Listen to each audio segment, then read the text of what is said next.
What is up, guys? Welcome on back to the news with TK. And Secretary Bessent is talking with Maria Bartiromo and talking about a EU trade deal. It needs to happen. And he also talked about the International Monetary Fund, of the IMF, and his counterparts in the EU who were a little upset about the 10% tariffs and 25% tariffs that got put on from the United States. And Secretary Bessent's response was, well, why do you have them? Pretty astute, if you ask me. Let's roll the intro and get into the clip.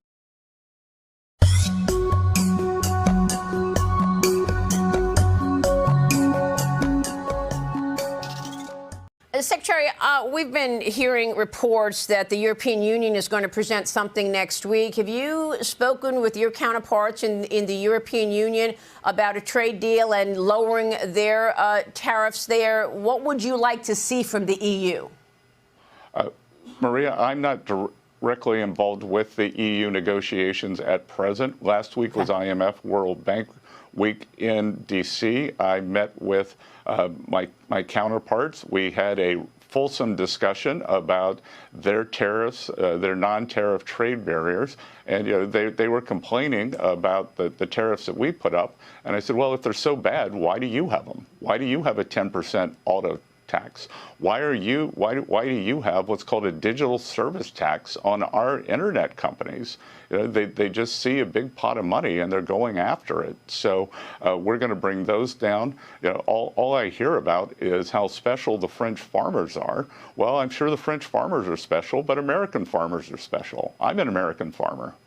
Yeah, all great points. And you mentioned the auto situation. We're about to speak with the CEO of General Motors. And one of the issues in the auto sector is the fact that there's so many tariffs. There's tariffs on aluminum and steel, and there's tariffs on auto parts and tariffs on automakers. One reason that President Trump the other day softened the blow there for the automakers. But will you be able to come up with some more clarity in terms of what tariffs are going to look like in the coming 3 to 6 months so that business has that confidence and clarity it needs to make the investments that they're expecting? One Wall Street source the other day said to me, we're talking about a freeze in the capital markets. People don't have clarity, so they're not investing the way they'd like to.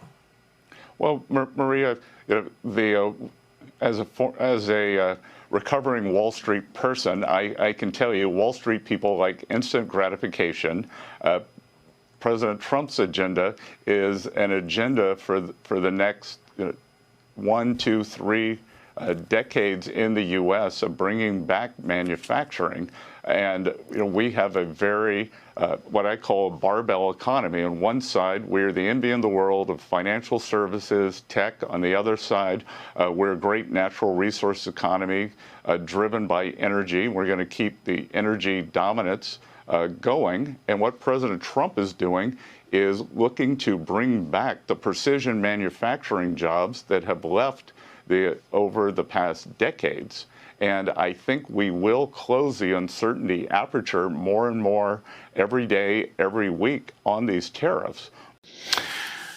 So what do you guys think? Me personally, I think the EU is one of those places like China that we need to have an updated trade agreement.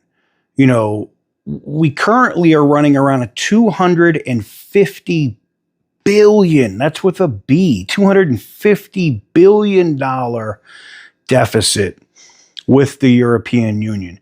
The only place that has a bigger deficit than the European Union is China, over $300 billion. Now, are we going to completely eliminate that deficit? Probably not.